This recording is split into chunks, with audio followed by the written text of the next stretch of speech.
यशोमती मैया के नंद लाला। नारायण हरि, नारायण हरि।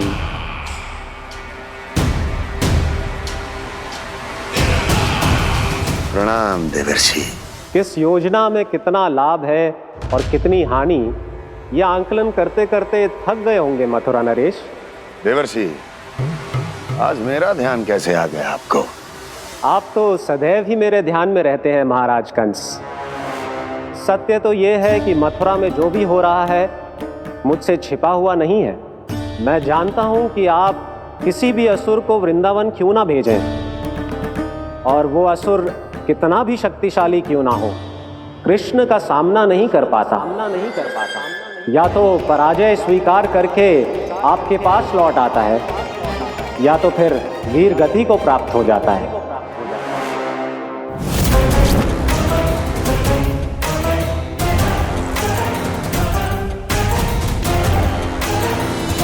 वाह, मुझे मेरी असफलताएं स्मरण कराने आए हैं, मेरे घाव को खुरेदने आए हैं, उन पे नमक छिड़कने आए हैं। मित्र को शत्रु समझने की भूल मत कीजिए महाराज कंस। मैं तो आपकी सहायता करने आया हूं। हाँ, और मेरी सहायता।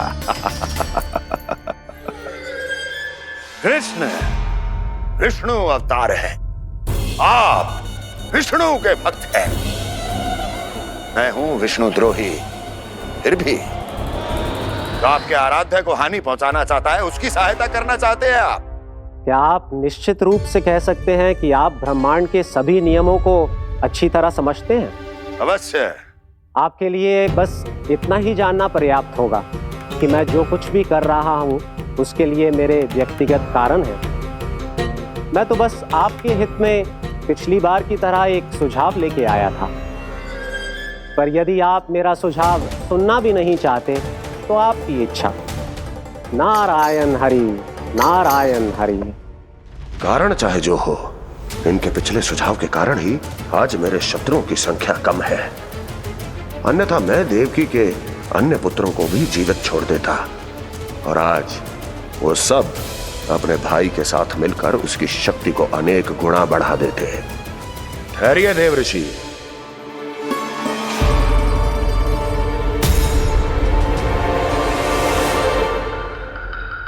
बताइए, क्या सुझाव है आपके पास?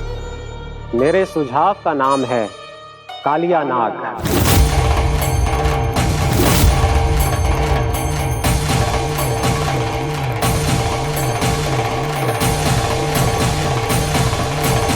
उसके विषय में मैं जानता हूं देवर्षि।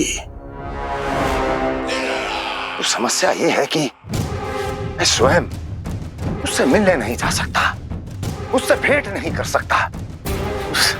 उस कृष्ण की हत्या के लिए उसको वृंदावन जाने के लिए तैयार नहीं कर सकता। तो मत जाइए उसके सामने, और ना उसे भेजिए कृष्ण के सामने। हर बार आप किसी न किसी असुर को अपने शत्रु के क्षेत्र में भेजते हैं, जहां शत्रु उसका सामना करने के लिए पूरी तरह से तैयार होता है और आपका असुर मारा जाता है।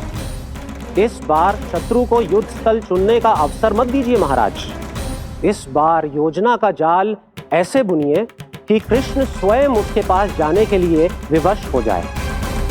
कालिया नाग स्वयं काल है, मृत्यु का दूसरा नाम है। उसके विष का उपयोग अपने लाभ के लिए कीजिए महाराज।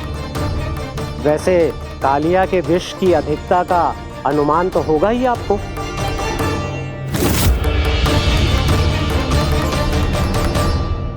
एक बार जो उसके क्षेत्र में पहुंच गया, फिर उसके विष से बचना असंभव है।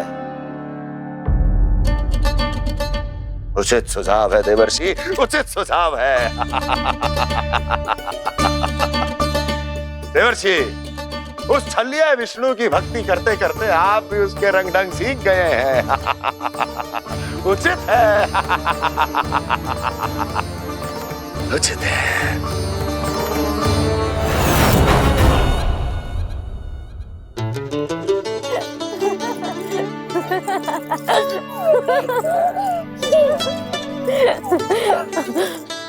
बस बस, बहुत आनंद ले लियो लल्ला। बस अब दूध पी ले। ठहर ठहर, गर्म है। जी ले ले।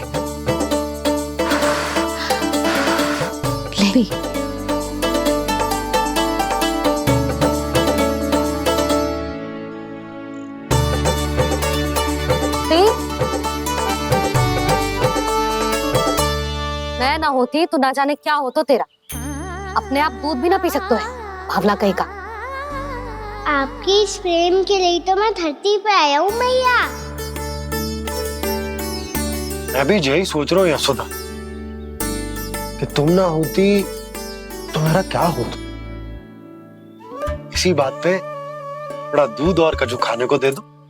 अरे मैं तो भूल ही गई। तनिक ठहर जाओ जी दूध पी लेना तो आपके लिए भी कछु ले आती।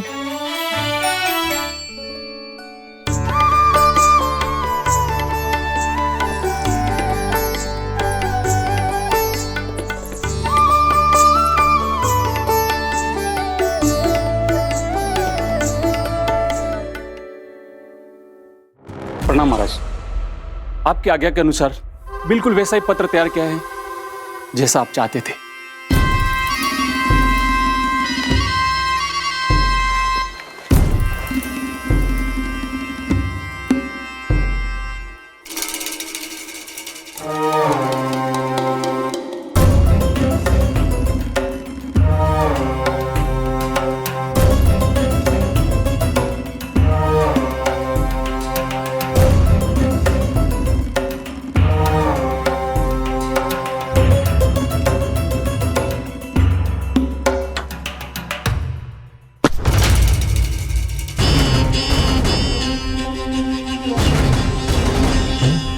कृष्ण जन्म से लेकर आज तक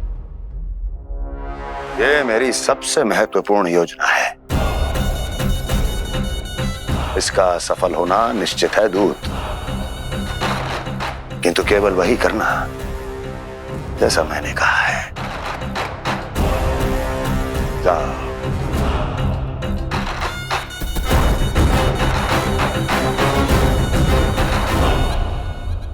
कान्हा,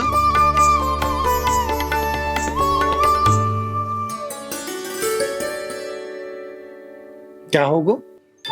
बाबा मैं चाहता हूँ कि मैया की ममता क्रिस्टल फ्रेम की वर्षा मुझ पे सरते ऐसे होते रहे। वो तो होती रहेगी लल्ला। अपने लल्ला के लिए किसी मैया का प्रेम कभी कम हो सकता है भला? नंदराज, वो मथुरा से एक दूत आयो है महाराज कंस का राजपत्र लेके।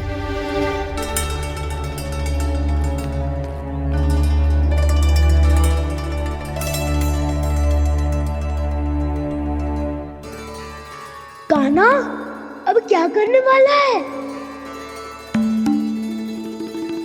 तेरे बाबा कहाँ गए? हाँ? कंस मामा का खेल आरंभ हो गया है, पर मैया वो सब सुनेगी तो व्यर्थी चिंतित हो जाएगी। बस थोड़ा बाहर गया मैया, कछु खा रही से। बाहर इस समय? मैया क्या होगा? मैया देखो ना, पीठ पे कछु हो रहा है। मेरा हाथ ना पकड़ो, आप करो ना। दिखा यहाँ। क्षमा करना मैया, पर अभी बाबा को ही संभालने दो ये सब। कहिए, क्या संदेश लाए हैं आप? नहीं नंदराज नहीं। महाराज कंस का आदेश है कि ये संदेश सभी गांव वालों के साथ ही पढ़ा जाए।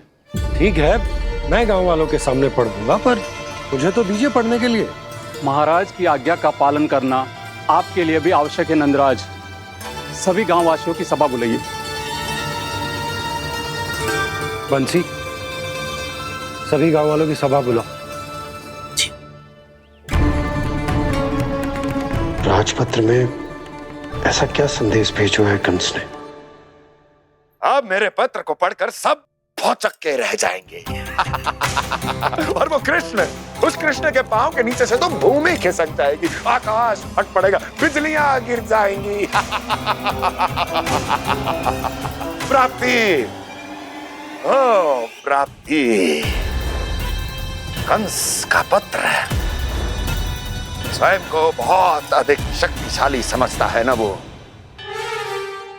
अब देखता हूं कैसे वो इस महासंकट का सामना करता है। वो कृष्ण, वो अपनी मृत्यु स्वयं चुनेगा या मृत्यु की वेदी पर चढ़ा देगा प्रिय वृंदावन वासियों को।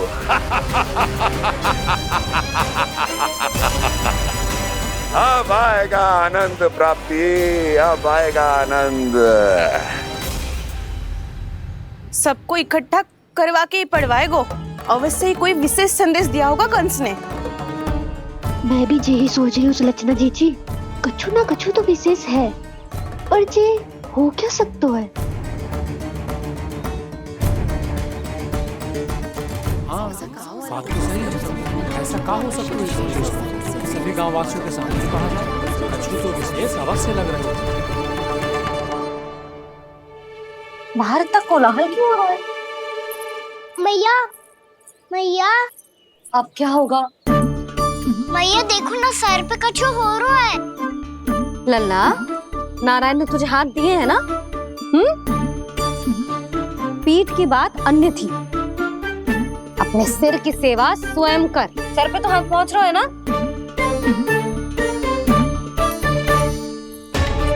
मैया सुनो ना, मैया देखो ना, तीव्र कर कछु हो रहा है। मैया देखो ना, तीव्र कछु हो रहा है।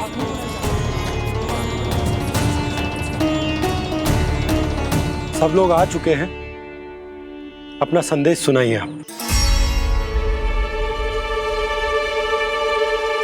गोपराज नंद और सभी वृंदावन वासियों को सूचित किया जाता है कि मथुरा अधिपति और आप सभी के महाराज कंस ने कल सुबह भव्य पूजा का आयोजन किया है। इसके लिए राज्य को वृंदावन के क्षेत्र के निकट यमुना नदी के मध्य में खिलने वाले 1 कोटि कमल के पुष्पों की आवश्यकता है। इसीलिए आप सभी को यह आदेश दिया जाता है कि ये सभी कमल के पुष्प प्रथम पहर से पहले राजसभा में पहुंचा दिए जाए।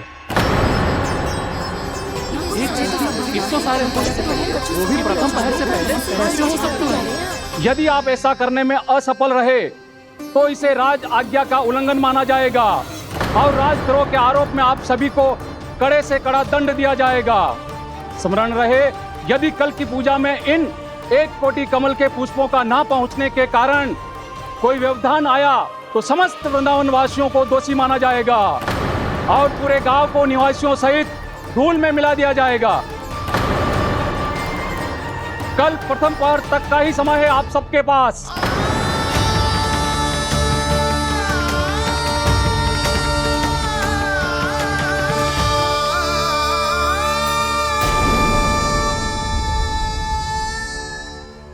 कमल पुष्प, वो भी कल प्रथम प्रहर में? ऐसे कैसे संभव है? और कोई साधारण पुष्प ना, यमुना नदी के मध्य खिलने वाले विशेष कमल के फूल चाहिए उन्हें। लेकिन यमुना नदी में तो कालिया नाग ने विष घोल के रखा है, तो फिर कैसे हो पाएगा? यह संभव है।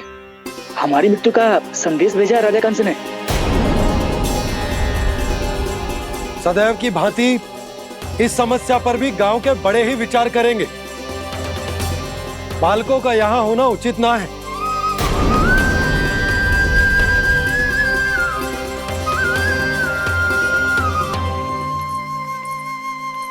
लल्ला, ले जे गेंद ले, जा अपने सखाओं के साथ खेल। सुबह उज्जवल, मधुमंगल वसंता, देखो मैया ने क्या दिया है। चलो खेले, बहुत आनंद आएगा आज।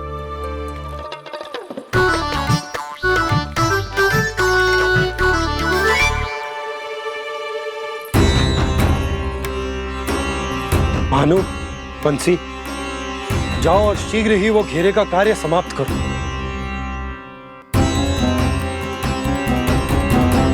पर कछु ना कछु तो करना पड़ेगा ना। पर हम कर ही क्या सकते हैं? पुष्प लाने को और कोई उपाय है भी तो ना। मैं चला जाऊंगा जमुना जी में। वैसे भी मेरे जीवन के कितने दिन शेष बचे हैं। गांव के लिए, समाज के लिए कुछ करके मरूं, तभी तो शांति मिलेगी। ना काका, यदि आप उस विषैले जल में छलांग लगा भी दोगे, किंतु 1 कोटि कमल पुष्प एकत्रित कर पाना आपके लिए संभव ना है। इससे अच्छा है कि मैं चला जाऊं। यदि मैं मर भी गया तो मेरे पीछे रोने वाला कोई ना है। किसी को कहीं जाने की आवश्यकता ना है। गोप नरेश होने के नाते ये मेरा कर्तव्य है कि मैं आप सबकी रक्षा करूं। नंदराज, आपको जाना है तो जाओ। हरिया, काका, भैया सब चले जाओ। लेकिन आपको पता है वहाँ का जल कितना विषैला है। आप लोग एक क्षण भी जीवित नहीं रह पाओगे। फिर कैसे इकट्ठा करेंगे 1 कोटि कमल पुष्प? आप बात तो सही कह रही हैं शांति। उस दुष्ट कंस ने ऐसी मांग रख के हम सबको फंसा दी। हम में से कोई भी क्यों ना चला जाए और इस संकट का समाधान ना निकले को। कान्हा, बताना कौन सा खेल खेलें? गेंद पकड़ खेलते हैं। पर एक बात सुन लो सब, कोई भी तीव्र गति से ना फेंकेगा गेंद को। भैया ने फ्रेम बनाई है मेरे लिए। सब तैयार हो?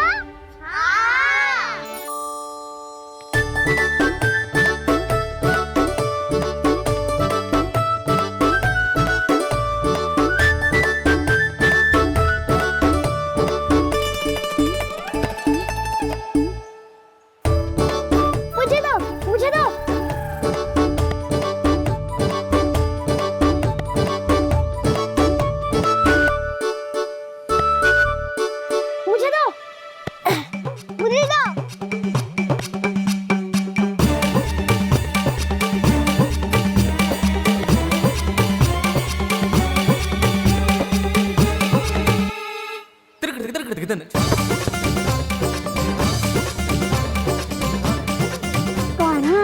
इतनी धीरे से फेंकेगो तो कैसे आनंद आएगो?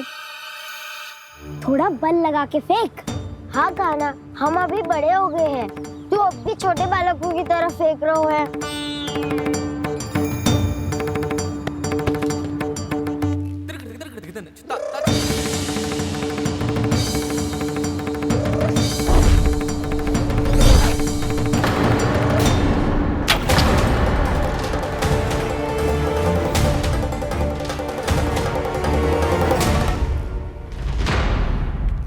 दीदी जी क्या करो कान्हा? गेंद तो डूब गई।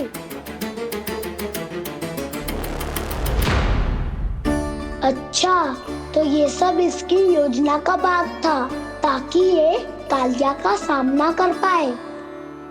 तुम सबने तो कही थी तीव्र गति से फेंको। देखो फिकवा दी ना मेरी गेम। मुझसे नदी में। अब मुझे जाके लानी पड़ेगी। रुक जा कान्हा, रुक जा कान्हा। जी क्या बोल रहे थे कान्हा? इसमें तो बहुत संकट है। कोई भी संकट मेरी मैया का उपहार खोने से बड़ा ना है। बहुत प्रेम से बना के उन्होंने दी थी। हे नारायण, कोई उपाय समझ में ना आ रहा है। भैया, अब कैसे करेंगे हम अपने गांव की रक्षा? कीड़े पड़ेंगे उस दुष्ट को। यदि उसके कारण किसी के प्राण चले गए तो कौन सा फल मिलेगा उसे इस पूजा का? तुम सही कह रही हो यशोदा। और हमारे पास कोई और दूसरा विकल्प भी तो ना है। यदि हमने मथुरा की राज आज्ञा का पालन ना किया तो इसका दुष्परिणाम पूरे गांव को भुगतना पड़ेगा।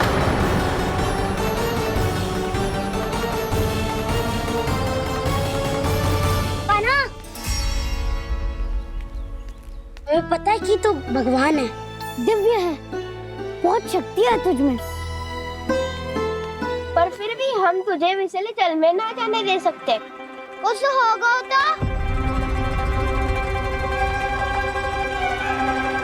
तुम सब इतनी हट कर रहे हो तो ठीक है, ना जाऊंगा।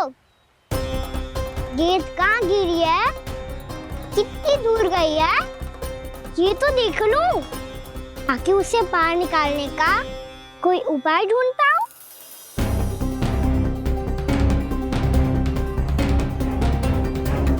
हाँ।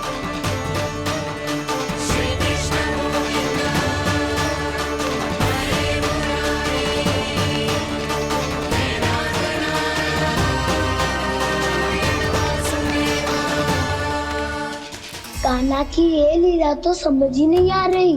पहले इसने देवश्री नारद को मथुरा जाकर कंस को भड़काने के लिए कहा, फिर स्वयं ही दुखी भी हो गया कि अब इसका रहस्य सबके सामने खुल जाएगा।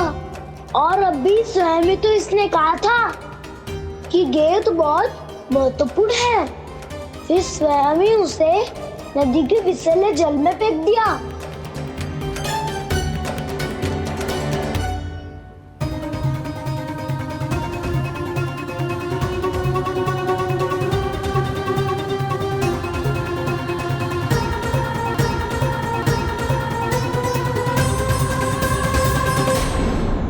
यशोमती मैया के नंद लाला।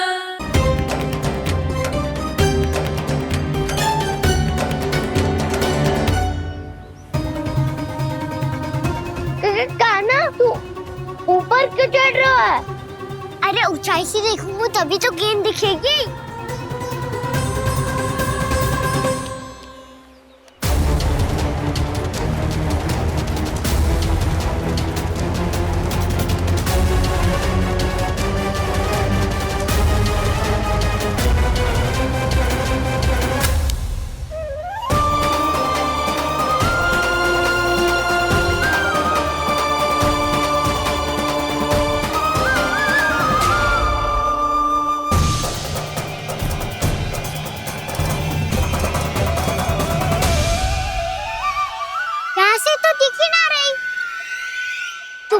वहीं से फेंकी थी ना? ना वहाँ से फेंकी थी। कहाँ से? देखा ना वहाँ से। समझ ना आ रहा, ठीक बताना कहाँ से फेंकी थी?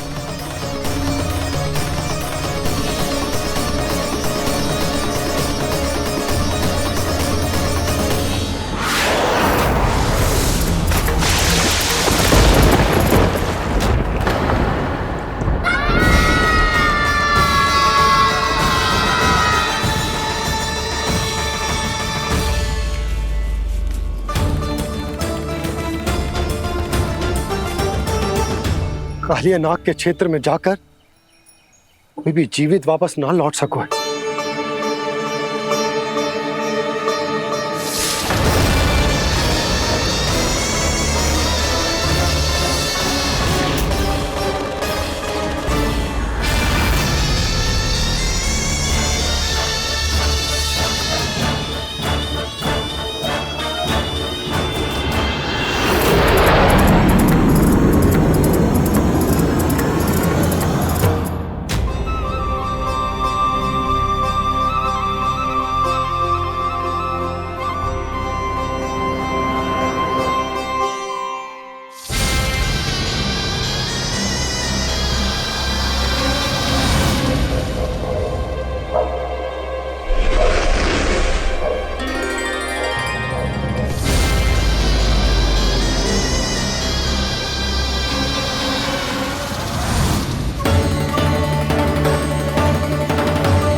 क्या किया माना ने? कालिया नाग तो उसे देखते ही निकल जाएगा।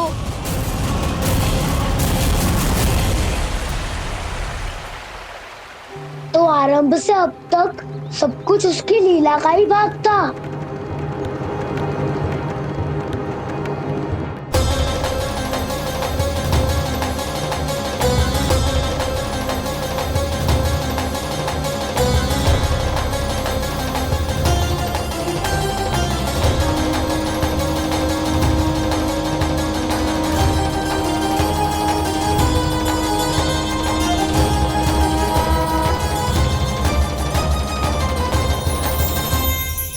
इतना सुंदर रूप, मन मोहने वाली मुस्कान, अद्भुत तेज और भगवान जैसी दिव्यता। कौन हो तुम? हाँ, तुम्हें देखकर तो हम सब सम्मोहित ही हो गए।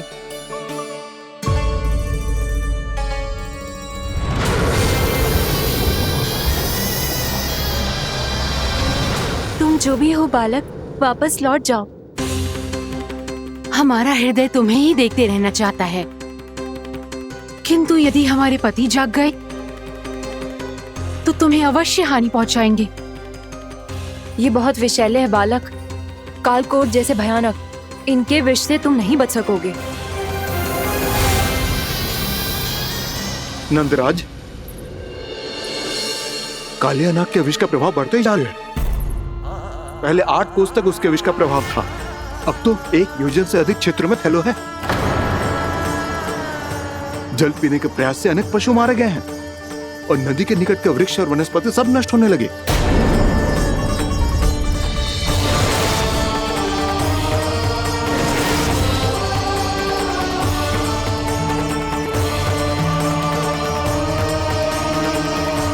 इनके विष की तीव्रता इतनी अधिक है बालक कि इनके संपर्क में आने वाले को तड़पने का भी अवसर नहीं मिलता। इनके विष की अग्नि क्षण भर से भी कम समय में प्राणवायु को जलाकर राख कर देती है।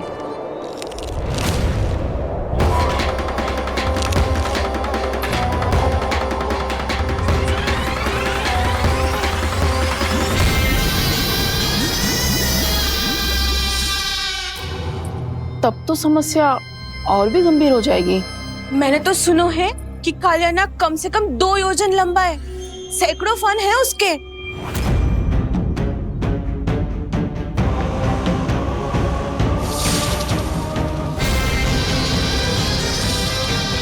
इसका अर्थ तो ये है कि हम दोनों ओर से फंस गए। एक और कंस को 1 कोटि कमल पुष्प देने जो कि कालिया नाग के क्षेत्र में पड़ते हैं, और दूसरी ओर उस कालिया नाग का विष यमुना जी के क्षेत्र में बढ़ता ही जा रहा। इसके कारण हम ही नहीं, निर्दोष पशु पक्षी भी संकट में। इन दोनों समस्याओं का एक ही समाधान है, उस कालिया नाग का सामना करना। और ये ना समझ आ रहा कि हम ये करेंगे कैसे, क्योंकि ये बात साधारण मनुष्य के बस की ना है। हमारे लिए ये असंभव है।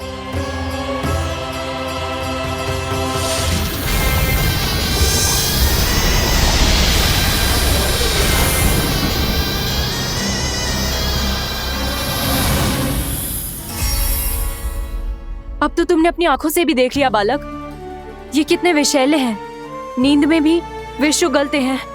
इससे पहले कि तुम्हें कुछ हो जाए, चले जाओ यहाँ से, मान लो हमारी बात। आप सब मुझे जानती भी नहीं और फिर भी मेरी इतनी चिंता कर रही हैं आप। माँ की ममता भेदभाव नहीं जानती। तुम भी किसी के पुत्र हो और हम सब भी माँ हैं। एक माँ को हर बालक में अपनी ही संतान दिखाई देती है, इसलिए हम तुमसे विनती करते हैं, वापस चले जाओ, बचा लो अपने प्राण। मेरी चिंता मत कीजिए, मुझे कुछ नहीं होगा। होगा, अनर्थ होगा यदि ये उठ गए तो।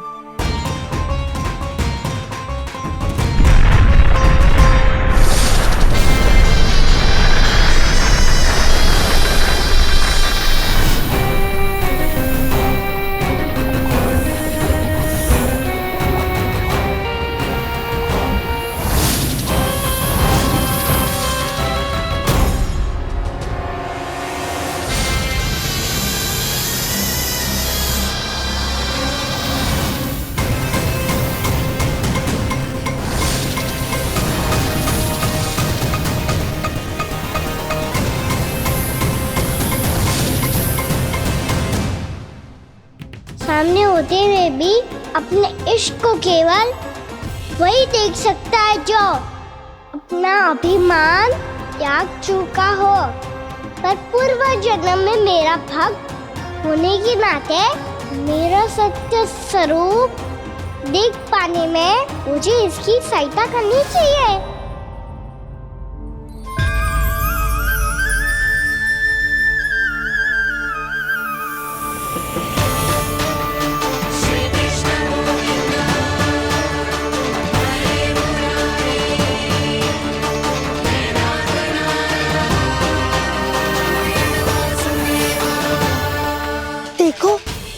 छोटा सा कान्हा कैसे डट के खड़ा हुआ है इतने विशालकाय, इतने महाभयंकर सबके सामने।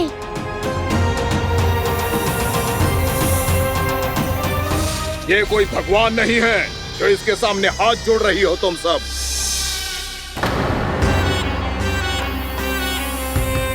एक सामान्य साधारण बालक है ये, जो ये तक नहीं जानता कि इसके सामने है इसका काल, कालिया। तू कौन है बालक? मेरे इतने निकट आकर भी तू जीवित कैसे है? मेरी नहीं, अपनी चिंता करो कालिया। बहुत मनमानी कर ली तुमने। अब बस मैं तुम्हें रोकना हूँ। अब बस मैं तुम्हें रोकना हूँ। मैं तुम्हें रोकना हूँ। बित्ते भर का है तू, मेरे विष के बारे में जानता ही क्या है? और कहता है मुझे रोकने आया है। किससे? किससे रोकना चाहता है तू मुझे? मुझे क्रोध दिलाने की भूल मत कर बालक। अपनी फुंकार से ही तेरी इस मुस्कुराहट को अंतिम मुस्कुराहट बना सकता हूं मैं। शीघ्र बता, कौन है तू और किसने भेजा है तुझे? तुम्हें आवाज भी है कि अपनी पुकारों से तुम कितना विष भूल चुके हो। पवित्र यमुना नदी को कितना दूषित कर दिया तुमने। और यही नहीं, तुम्हारे कारण निकट के जीव जंतुओं, वृक्ष, वनस्पतियों सबको हानि पहुंच रही है। तो क्या? मुझे उससे क्या? मुझे है आपत्ति है मुझे तुम्हारी इस व्यवहार से, और इसीलिए तुम्हें यहाँ से जाना होगा। यहाँ से जाना होगा।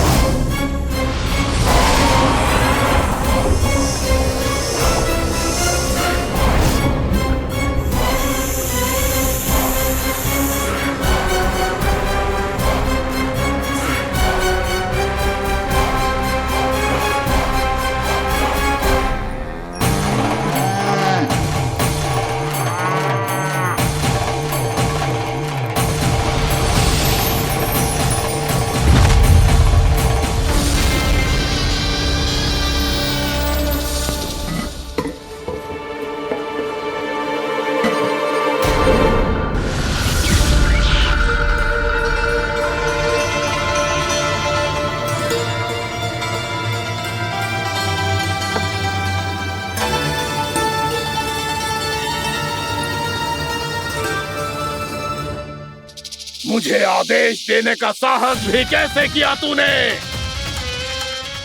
इस क्षेत्र को मैंने अपना राज्य बनाया है। मेरा परिवार रहता है यहाँ, और तू मुझे यहाँ से जाने के लिए कह रहा है? हाँ, क्योंकि तुम्हारे यहाँ रहने के कारण अन्य जीवों को हानि हो रही है, और मैं ऐसा नहीं होने दे सकता। मैं तो बस वही कर रहा हूँ जो एक सर्प का स्वभाव है। विष फैलाना स्वाभाविक है मेरे लिए। इसलिए मुझे चुनौती मत दे बालक। चुनौती तो मैं दे चुका हूँ कालिया। अब तो बस तुम्हें स्वीकार करनी है।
मैं भी चेतावनी दे रहा हूँ, यहाँ से चले जाओ, अपनी भूल को पहचानो कालिया, तुम जो कर रहे हो अनुचित है।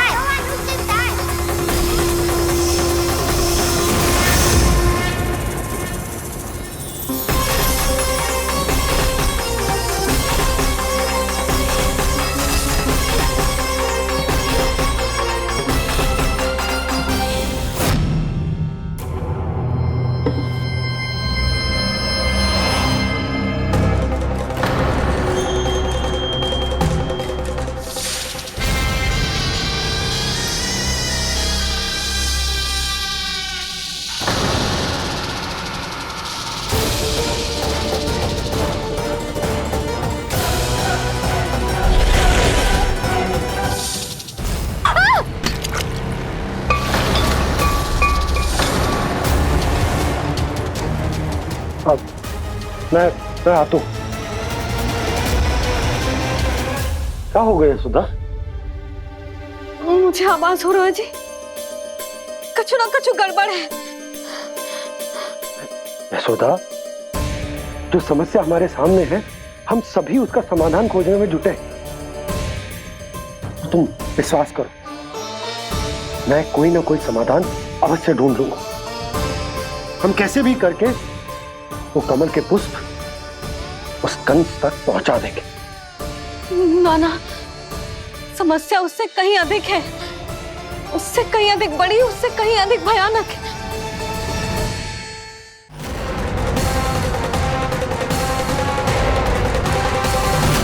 विस्की ये बूंद से ही सबके प्राण चले जाते हैं। इसने तो विस्की धारियां फेंकी है खाना पे।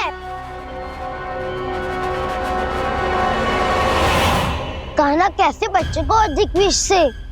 इसका विष तो क्या, ये सर स्वयं भी छू तक नहीं पाएगा हमारे कान्हा को।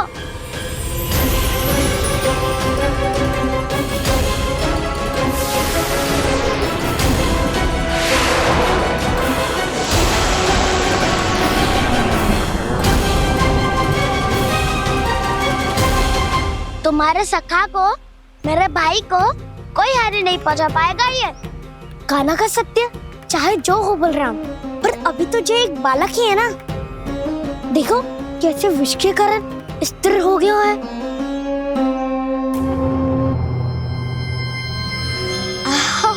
हाउ सर्फ ने कितनी आसानी से अपनी पूंछ से बांध लिया है। मुझे यहाँ से भगाना चाहता था ना तू? अब मैं तुझे दिखाऊंगा अपना सामर्थ्य। ये मूर्ख किसे बांधना चाहता है अपनी पूंछ में? उन्हें जिनका विस्तार सारे ब्रह्मांड में है, या उन्हें जो स्वयं अनंत है? पर देवराज, प्रभु ऐसा करने ही क्यों दे रहे हैं कालिया को? आप सब भूल रहे हैं देवगण, कालिया पूर्व जन्म में प्रभु का बहुत बड़ा भक्त था। उसी भक्ति का फल मिल रहा है अब इसे। वैसे भी भक्तों के मन का भाव सबल हो तो भगवान तो सहज ही बंध जाते हैं।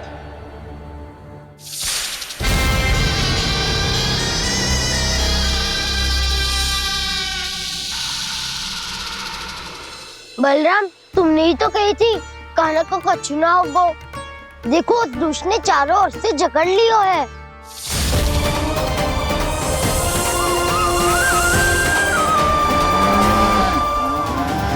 ये क्या कह रही हो तुम? सुधा जी, क्या हुआ? घबरा क्यों रही हो आप?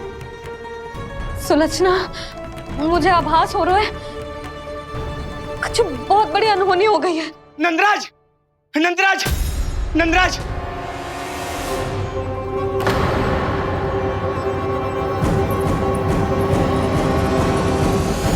नंदराज, कान्हा ने जमना नदी में छलांग लगा दी है।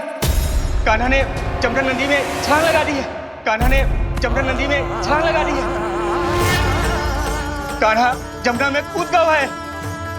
मुझे लगा था आज कछु गड़बड़ होने वाली है। मुझे आज कान्हा को ना जाने देना चाहिए था।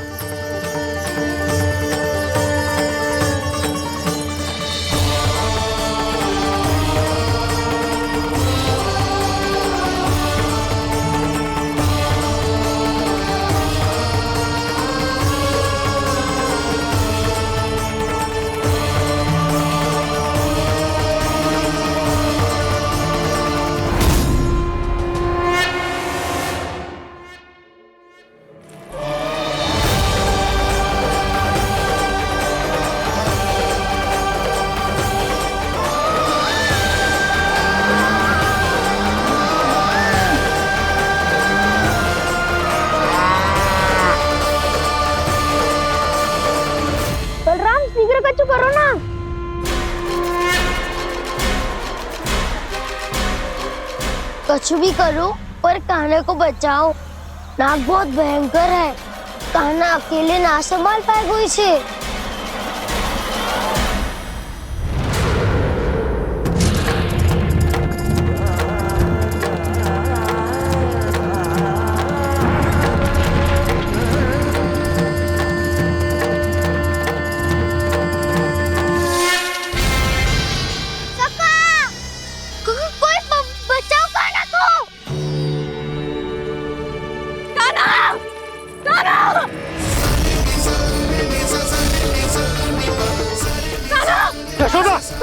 यशोदा रुको। छोड़ दो मुझे, छोड़ दो मुझे। जीजी संभालो, बावली हो गई क्या? जीजी संभालो। कान्हा, कान्हा।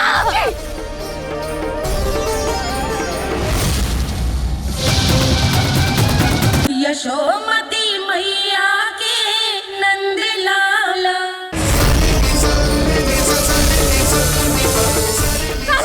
यशोदा, यशोदा रुको। छोड़ दो मुझे, छोड़ दो मुझे। जीजी संभालो, बावली हो गई क्या? जीजी संभालो। कान्हा, कान्हा।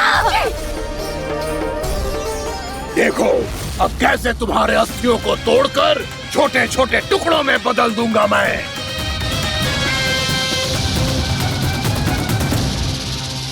अगर आप जाओगी तो आप भी फंस जाओगी।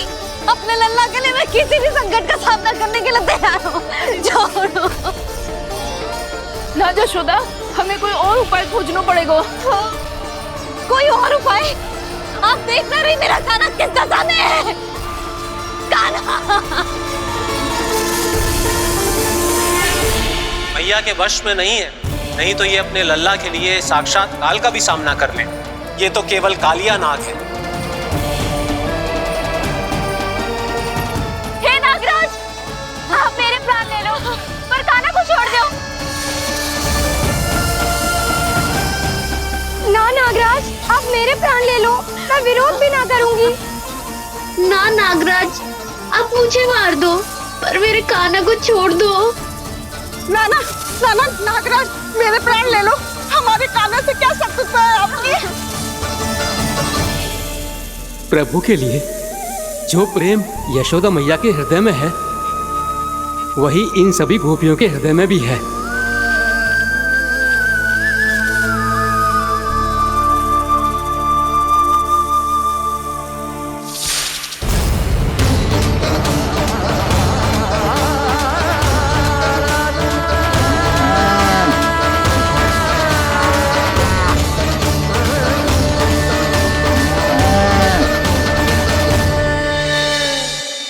यशोदा, यशोदा, देखो इन गोपियों को, इन गैयाओं को, इन सब के मन में भी तुम्हारी भांति ही ममता भरी हुई। वो सब भी कान्हा से उतना ही प्रेम और स्नेह करती है, उतनी ही ममता से भरी हुई है जितनी कि तुम। तो तुम ही सोचो, जिसके साथ इतनी ममता और इतना स्नेह, इतना प्रेम, उसका कोई क्या कर सकता है? उस कालिया नाग का विष इस सब आशीर्वादों के सामने कछु न है। कछु करो जी। उसे बोलो वो मेरे प्राण ले ले, मेरे कान्हा को छोड़ दे। यशोदा,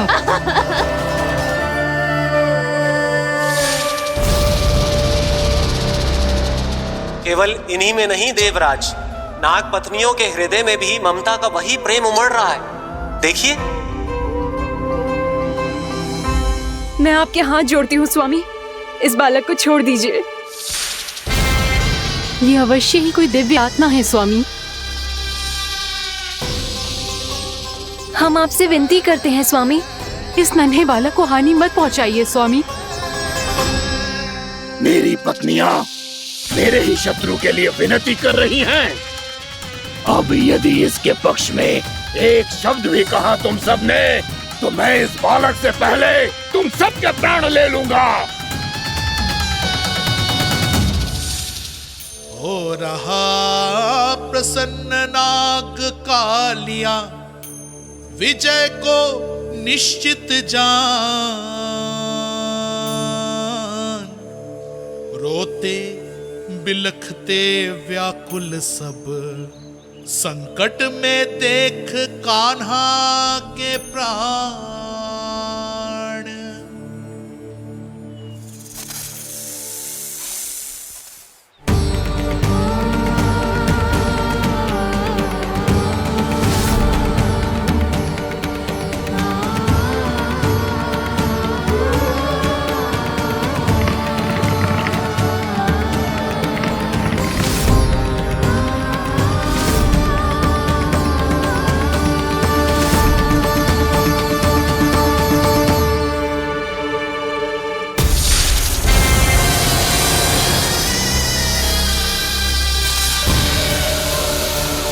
कुछ करो जी, मेरे लल्ला को बचा लो, कोई तो कुछ करो। जीजी संभालो जीजी ना। यशोदा, यशोदा तुम शांत हो जाओ, मैं कान्हा को वापस लेकर आऊंगा, मैं रक्षा करूंगा उसकी। ना नंदराज, नंदराज नहीं, कम से कम आप तो समझो नंदराज, कालिया के पास आप जाओगे तो आप भी फंस जाओगे।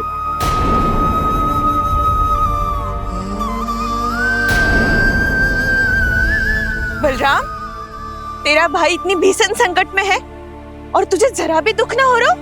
क्या आप सब अब तक नहीं समझ पाए कि कान्हा सच में कौन है? छोटे बाबा, आप तो उसका सत्य जानते हैं ना?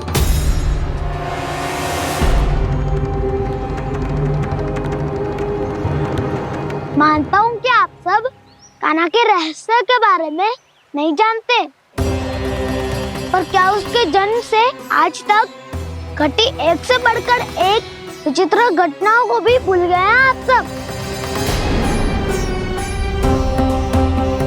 भूल गए हैं कि कैसी पूतना जैसी राक्षसी उसका कुछ बिगाड़ नहीं पाई, कैसे तरनावती जैसा भयानक राक्षस उसे एक खरोच भी नहीं दे पाया था।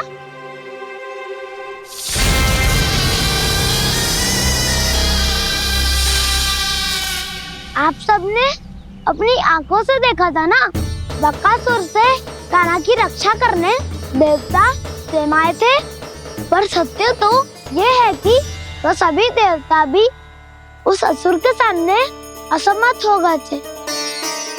तब कान्हा ने बहुत ही आसानी से उस भयंकर असुर का वध किया था, एक ही बार में धराशायी कर दिया था उसे। तो आप सभी सोचिए, बार बार ऐसे असाधारण कार्य करने वाला बालक साधारण कैसे हो सकता है? अब तो आरंभ से ही सारा सत्य जानते हैं छोटे बाबा। रहस्य छुपाने में सदैव कान्हा की सहायता करते आए हैं आप, और आज आप स्वयं ही उसके सत्य को भूल रहे हैं। और तुम सब भी तो जानते हो कान्हा की शक्तियों के बारे में, तो क्या तनिक भी विश्वास न आया अपने सखा पे? बलराम, जे तू क्या कह रहे है? मैंने जो कहा उसका एक एक शब्द सत्य है छोटी माँ। यदि प्रभु की इच्छा हुई तभी कुछ ही क्षणों में सब कुछ अपनी आंखों से स्वयं अनुभव कर लेंगे आप।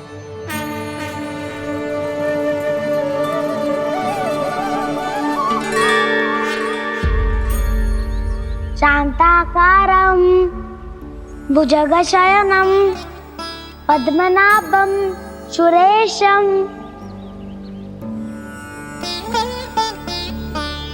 विश्वाधारं गगनसदृशं मेघवर्णं शुभांगं लक्ष्मीकान्तं कमलनयनं योगी वीरध्यानगम्यम्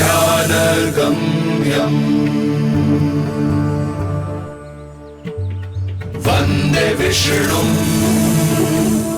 भवभयहरं सर्वलोकैकनाथम्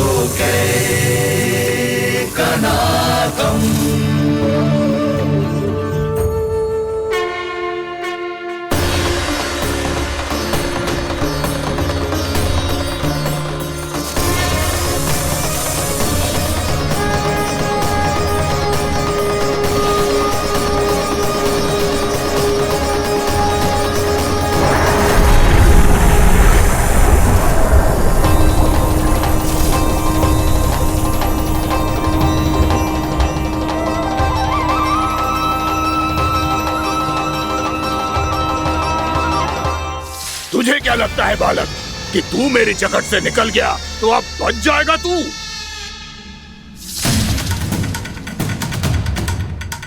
मेरे विष से अपनी प्राण रक्षा करने में सफल रहा, मेरी जगत से भी छूट गया, पर मेरे दंश से नहीं बच पाएगा।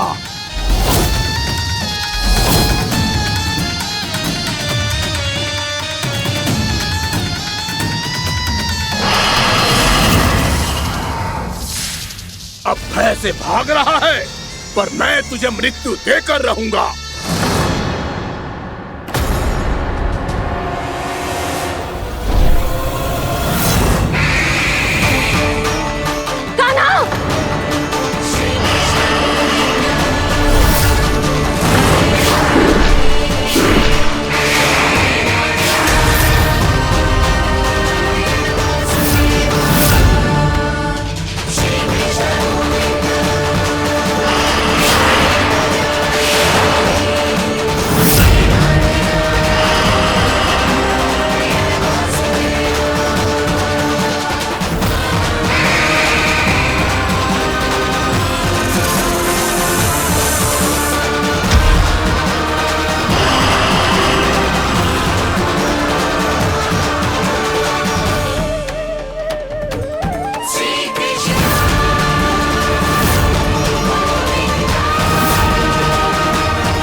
मेरा नन्हा सा कान्हा कितनी देर भाग पाएगा?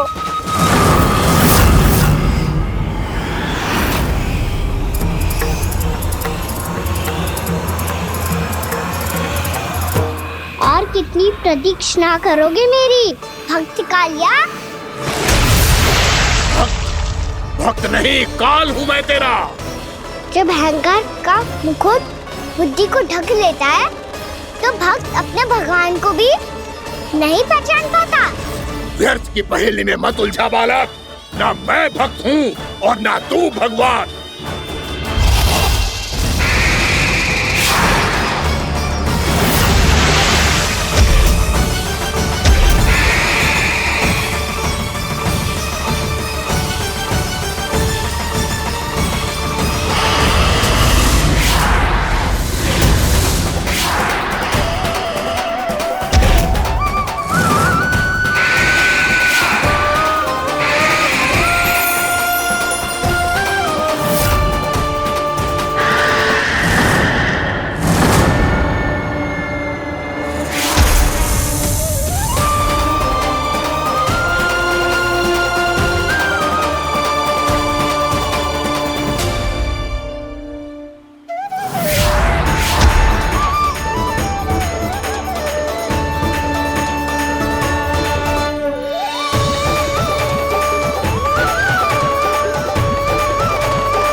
उसे छूकर कालिया नाग का हलाहल जैसा विष भी चरणामृत बन गया है और यमुना जी के जल में फैल चुके विष के प्रभाव को भी नष्ट कर रहा है।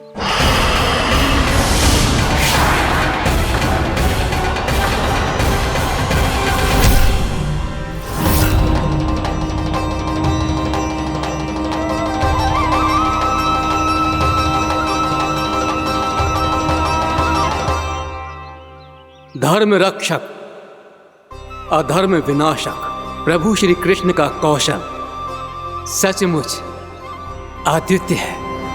नारायण नारायण।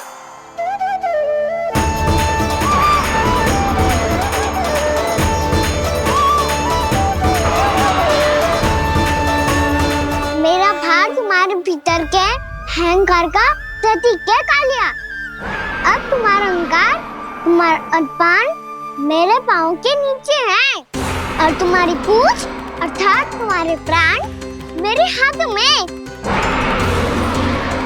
अब तुम क्या करोगे भक्त?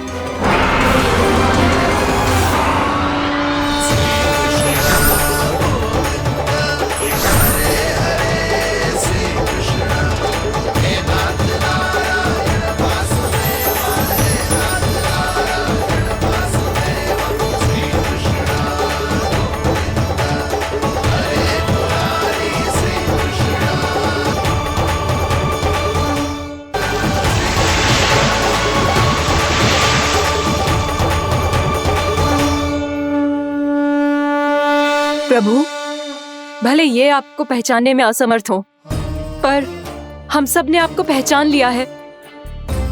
हाँ प्रभु, एक भक्त होने के नाते और एक अर्धांगिनी और माँ होने के नाते मैं आपसे इनके प्राणों की भिक्षा मांगती हूँ। अपनी कृपा दिखाइए और इन्हें क्षमा कर दीजिए। आपके लिए मित्र और शत्रु में कोई अंतर नहीं प्रभु। उसी तरह आपकी कृपा और दंड में भी कोई अंतर नहीं। दोनों दया ही तो हैं, अकारण ही किसी को प्राप्त नहीं होती। हमें विश्वास है कि हमारे पति को मिला ये दंड कोई अभिशाप नहीं है, आपका वरदान है।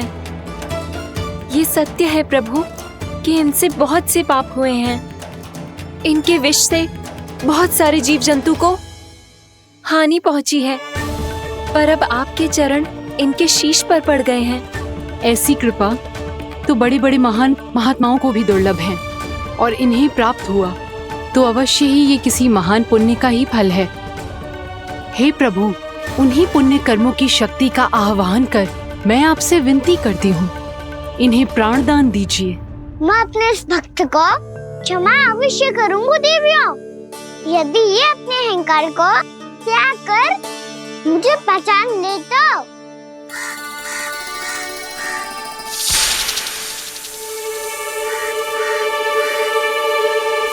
मैं तुम्हें श्राप देता हूँ, जितनी विषैली तुम्हारी जिह्वा है उतने ही विषैले सर्प बन जाओ तुम।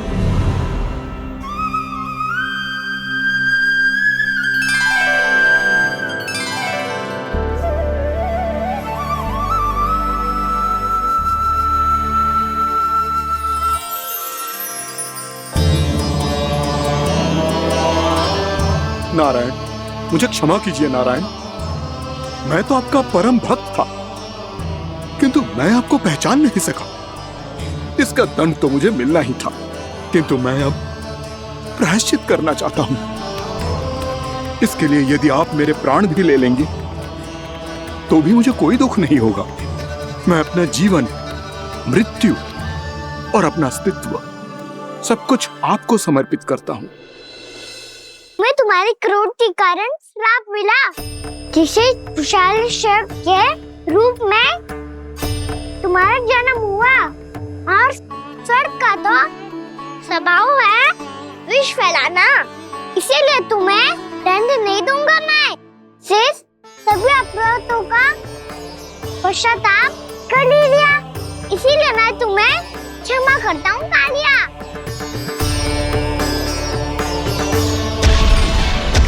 पर तुम्हें यहाँ से दूर समुद्र के बीच जाकर रहना होगा, जहाँ किसी निर्दोष का जीवन तुम्हारे विष से प्रभावित न हो। मैं चाहकर भी आपकी इस आज्ञा का पालन नहीं कर सकता। मैं असमर्थ हूँ प्रभु, क्योंकि यदि मैं इस क्षेत्र को छोड़कर गया तो मेरी मृत्यु निश्चित है। आपसे क्या छुपा है प्रभु? आप तो जानते हैं कि सर्प जाति और आपके वाहन गरुड़ के बीच अनंत शत्रुता चल रही है, जिसका प्रारंभ नागों के द्वीप नागालय से हुआ था।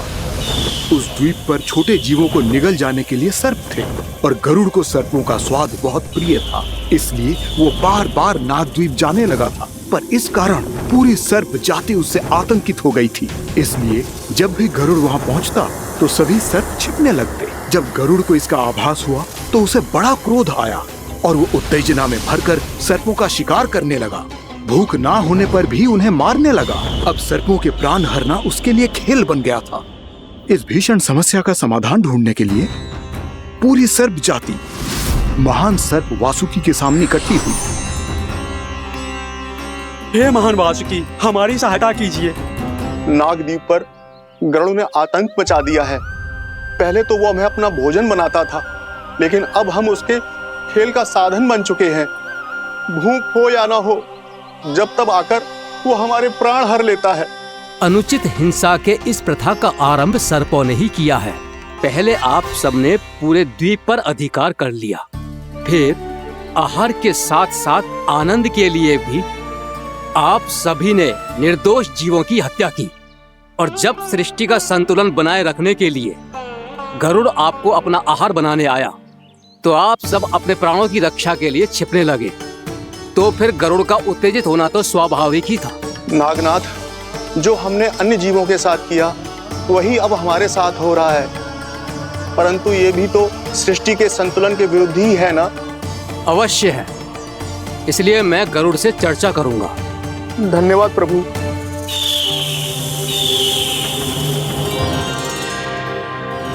यशोमती मैया के नंद लाला।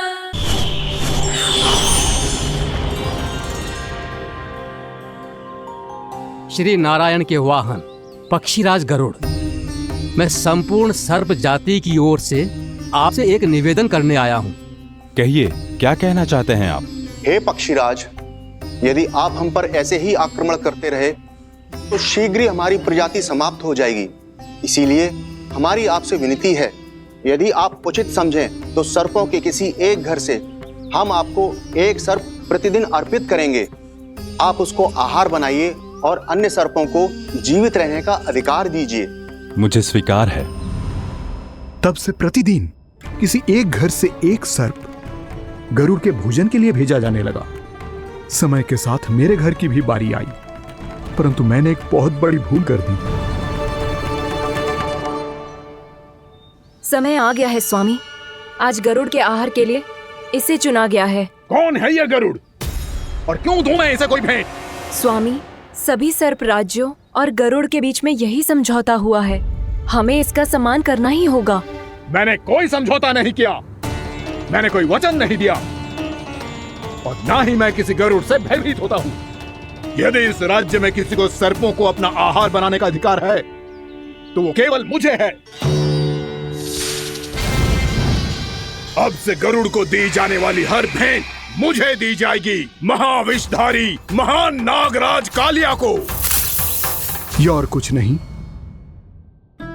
मेरा अभिमान था प्रभु, और यह मेरे इस जन्म की सबसे बड़ी भूल थी, क्योंकि फिर जब गरुड़ को इस बारे में पता चला तो।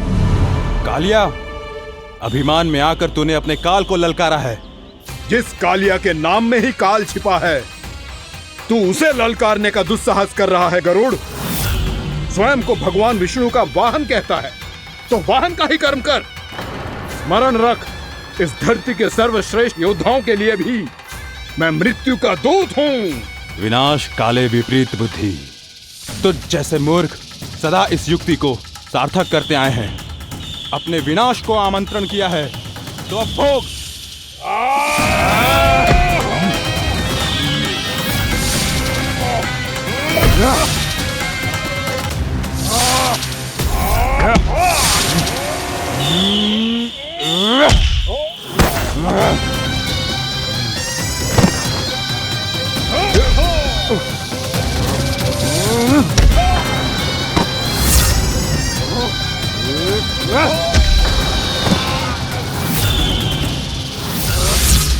जिसने मेरा भोजन चुराने की धृष्टता की है वो इसी योग्य है। तू मुझे जानता नहीं है गरुड़, मैं महाविषधारी नाग कालिया हूँ। तेरा इतना दुस्साहस कि तूने मुझ पर चरण से प्रहार किया।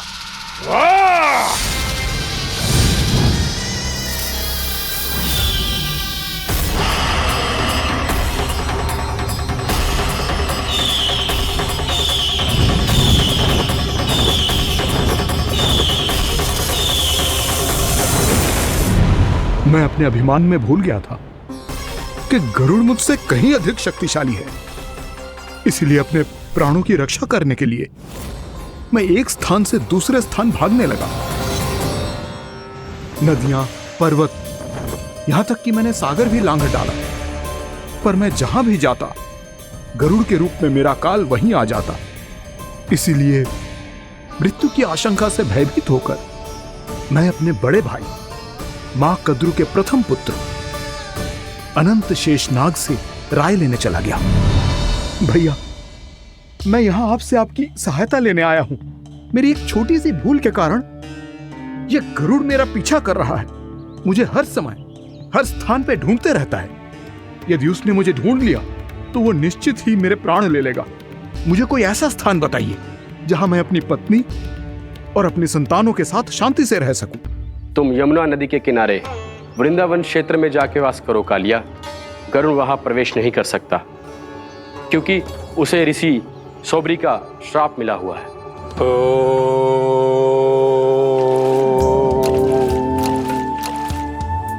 ध्यान और तपस्या का नित्य कर्म करते हुए ऋषि के मन में मछलियों के प्रति प्रेम भाव इतना बढ़ गया कि वो भूल गए सभी जीव खाद्य श्रृंखला का भाग होते हैं और मछलियां भी इस नियम की अपवाद नहीं है। उन्हें मछलियों की अटखेली इतनी अच्छी लगने लगी कि वो इस क्षेत्र के मछुआरों को भी मछली पकड़ने की अनुमति नहीं देते थे।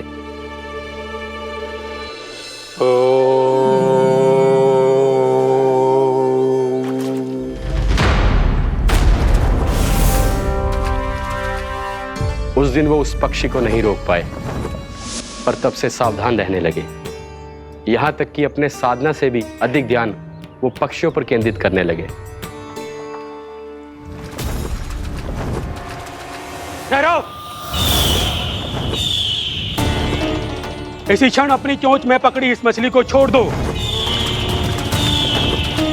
तुम्हें इन मछलियों का आहार नहीं करना चाहिए पक्षीराज। ये तो खाद्य श्रृंखला का नियम है ऋषिवर। यदि मैं इनका आहार नहीं करूंगा तो कोई और पक्षी कर लेगा। मैं अपने आनंद या प्रतिशोध के लिए इनके प्राण नहीं ले रहा। ये तो बस मेरा भोजन है। पर यह मेरा तपस्या स्थल है। तुम यहाँ शिकार करके मेरी साधना में विघ्न नहीं डाल सकते पक्षीराज। यदि आपकी यही इच्छा है तो मैं आज के बाद यहाँ नहीं आऊंगा।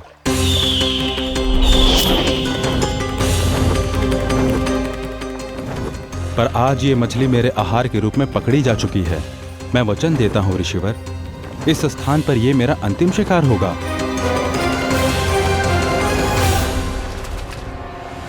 आज के बाद यदि तुमने वृंदावन की निकट उड़ान भी भरी तो तुम सैकड़ों टुकड़ों में फटकर मारे जाओगे पक्षीराज। ये मेरा श्राप है।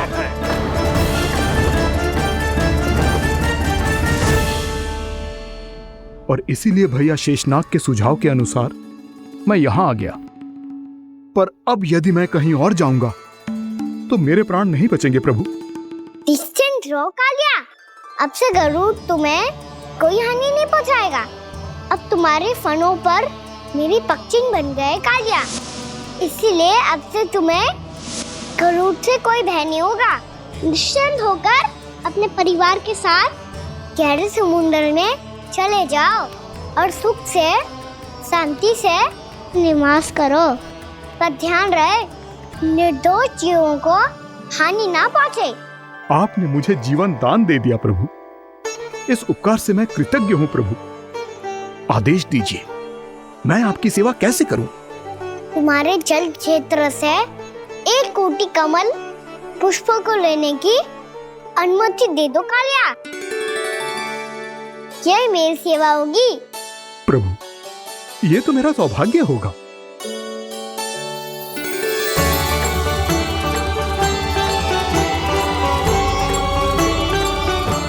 एक कोटि के स्थान पर हम 3 कोटि कमल पुष्प ले आए प्रभु। मैं तुम्हारी सेवा भाव से प्रसन्न हुआ कालिया। रमनाक द्वीप पर चले जाओ ताकि तुम्हारे कारण फिर कभी किसी निर्दोष जीव को हानि ना पहुंचे और न ही तुम्हारा विष मेरे प्रिय यमुना नदी के जल को दूषित कर पाए। मैं तुम्हें आशीर्वाद देता हूँ। आज यहाँ मेरे द्वारा तुम्हें दिए गए इस आदेश का स्मरण जो भी भक्त करेगा और प्रातः काल और संध्या काल में इसका उच्चारण करेगा, उसे फिर कभी किसी संकट से कोई भय नहीं होगा। ये स्थान अब से कालियाकुंड के नाम से जाना जाएगा। यहाँ पर स्नान करने वाला और देवताओं को इस क्षेत्र से जल का अर्घ्य देकर प्रसन्न करने वाला भक्त यदि मेरा स्मरण करके पास रखेगा तो वो अपने सभी पापों से शीघ्र ही मुक्त हो जाएगा।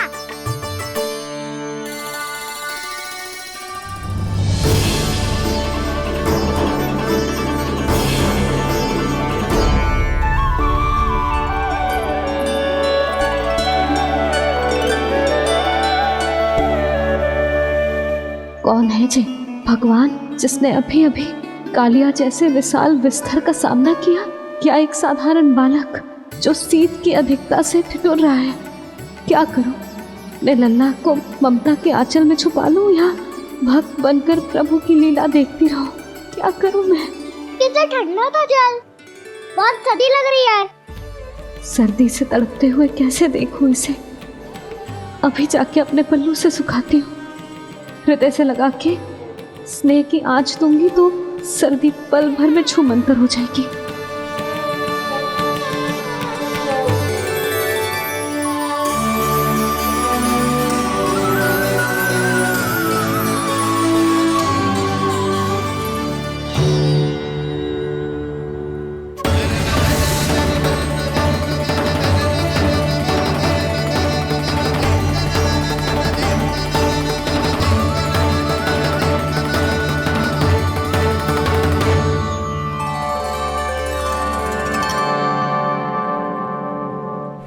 मेरी आवश्यकता ना है इसे। ये तो सच्ची में भगवान ही है जिसकी ठंड दूर करने के लिए स्वयं द्वादश आदित्य प्रकट हो गए हैं।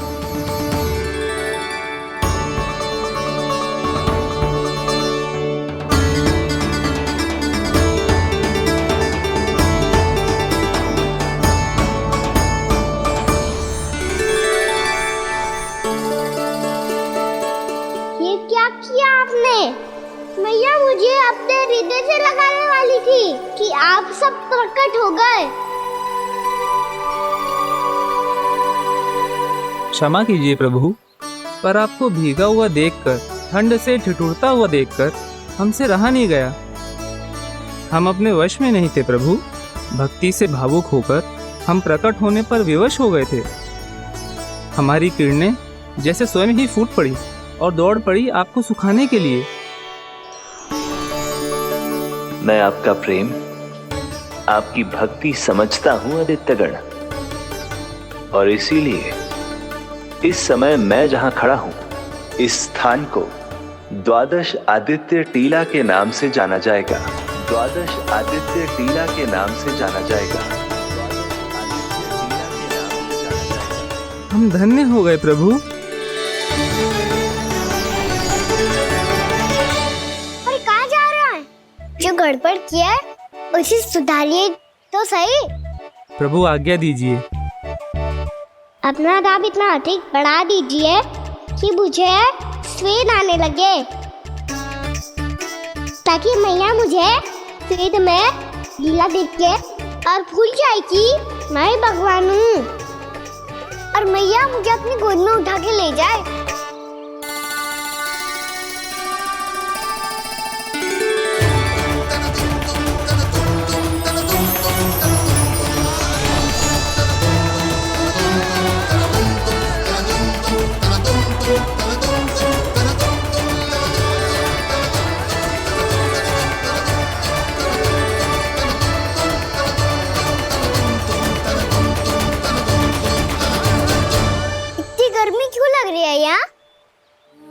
स्वेद की एक बूंद भी आती थी तो मैं अपना आंचल लेकर पहुंच जाती थी इसके पास।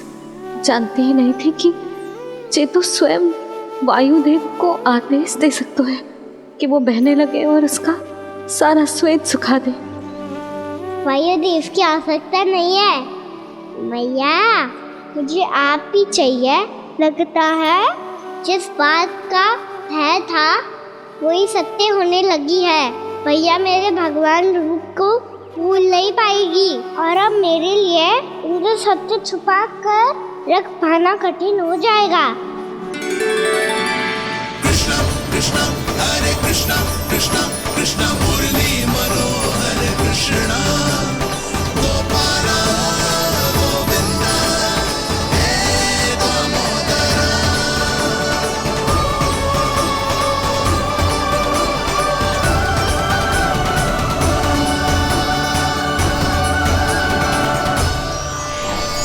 प्रभु, आपके श्वेत से बने इस प्रसंगदान सरोवर का प्रणाम स्वीकार कीजिए।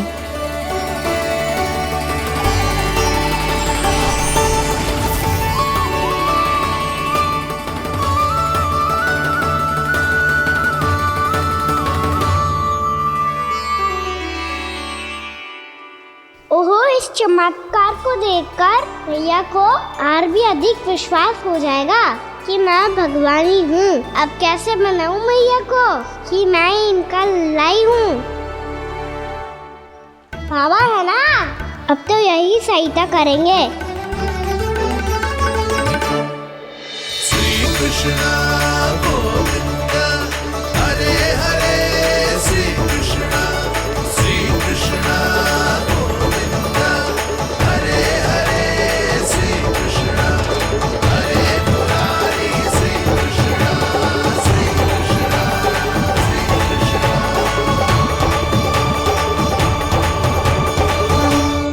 ओए कोटी ना, मैंने तो 3 कोटी कमल पुष्पों का प्रबंध कर दिया है और चिंता करने की आवश्यकता ना है।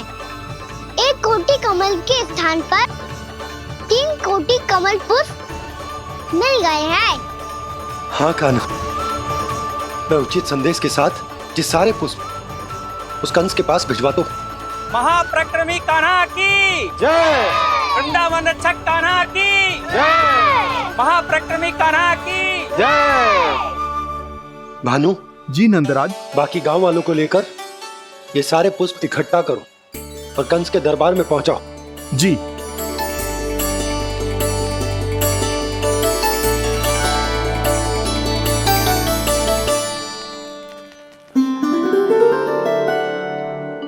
मैया, कौन हो तुम?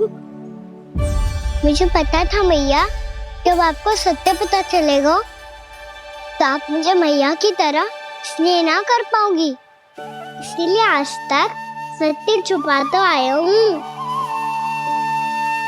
ताकि आपकी ममता, आपका प्रेम अनुभव करने का अवसर मिलता हुआ है मुझे। और फिर आज को बताया था ना,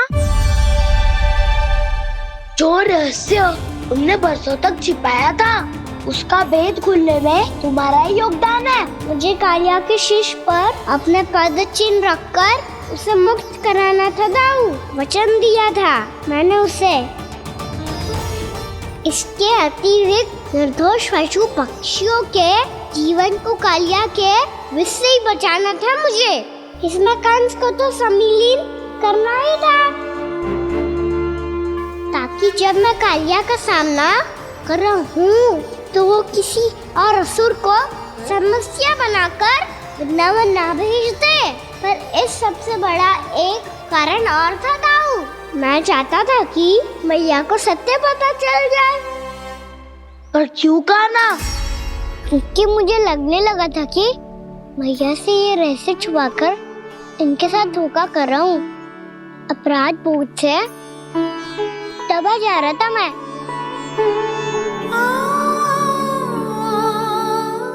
जो सत्य आपको, बाबा को, सभी को पता है, यहाँ तक कि मेरे सखा भी जानते हैं,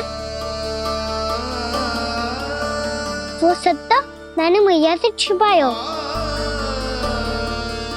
केवल इसी लोक में कि मुझे इनकी ममता प्राप्त होती रहे।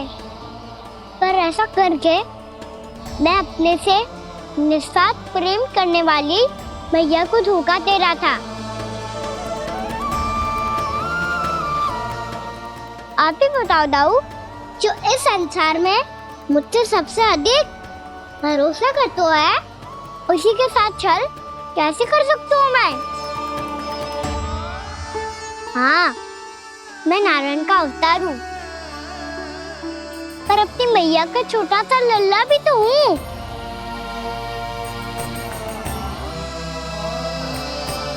इसीलिए तो यमुना जी में छलांग लगाने का एक कारण इस गेंद को लेने जाना भी था। ने स्नेह से बनाई थी मैया ने गेंद, इसे अपने से दूर कैसे होने देता मैं? आपको आभास भी ना है मैया कि आप मेरे लिए कितने महत्वपूर्ण हो। ये सत्य है कि सभी देवता, प्रकृति, भक्त, ये सब है मेरा ध्यान रखने के लिए, मेरी सेवा करने के लिए। पर क्या इनमें से कोई भी मेरी मैया का स्थान ले सकता है? और आप भी तो यही चाहती थी कि मैं आपका लल्ला बन के आऊं, कि मैं आपका लल्ला बन के आऊं, कि मैं आपका लल्ला बन के आऊं। आज जैसे आपने मुझे अपनी गोद में लिटा रखा है, क्या कुछ ऐसा नहीं हो सकता कि शीघ्र ही मुझे आपको अपनी गोद में खिलाने का अवसर मिल जाए? मैया, नारायण का अवतार होना क्या इतनी बड़ी समस्या है कि आप हृदय से भी राह लगा सकते? मैया,